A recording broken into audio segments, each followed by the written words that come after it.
and Tulsa, Oklahoma is the other. It's the best. Hey, check this out. So, this is seriously, in my history of being a human alive on planet Earth, Tulsa is a big factor. When I was 7 years old, I was in town here with my parents. They dropped me off. We came to something, and they dropped me off at a children's church. They were going to some conference or something, and they said, "Hey, man, we're going to drop you off over here."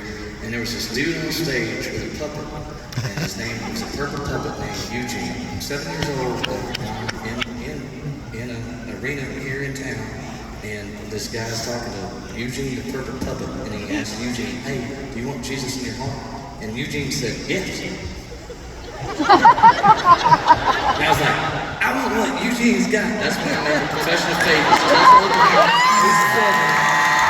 the purple puppet. Do not underestimate the power of puppetry.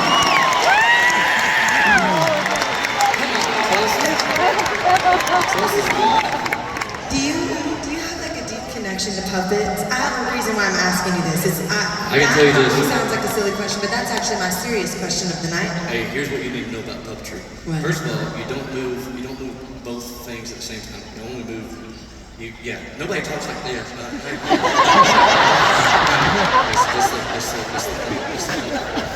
Are you? That's Eugene knew it. You had to know how I came to know Jesus?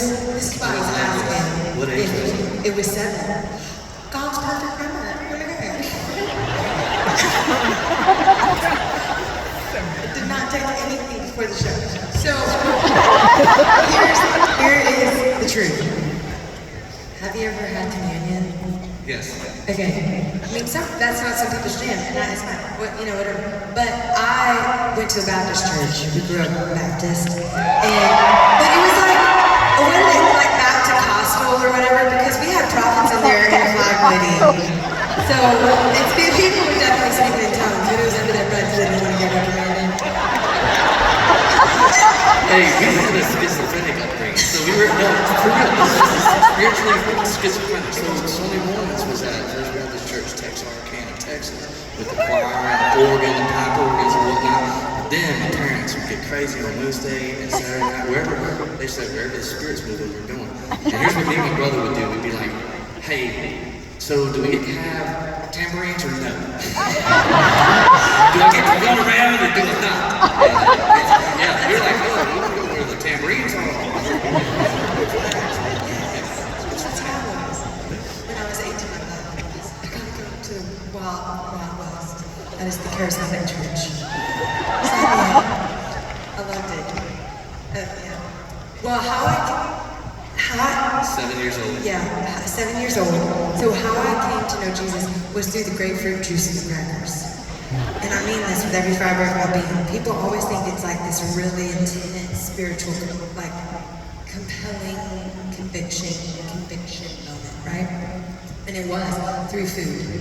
And so I remember sitting in the pew next to my mom and dad, and they had the grapefruit juice and the crackers, and I said, "Oh my gosh, I want a midday snack."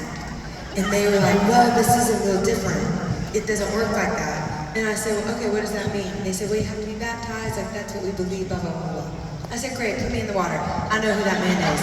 So I literally got baptized so that I could have the grapefruit juice and the crackers. And that is actually, but God knew because I am It worked. It worked. Now I'm here singing before you. It doesn't have to be beautiful and squeaky clean the way you come to Jesus. It's just as great that you're there and that you come. That's it. You just a puppet and a snack. We were definitely singing.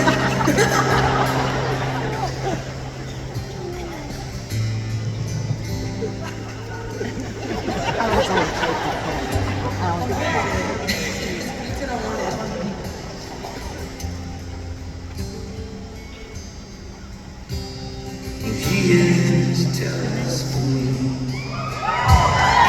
Love like a hurricane, high down the tree, bending beneath the beat of his wind and mercy.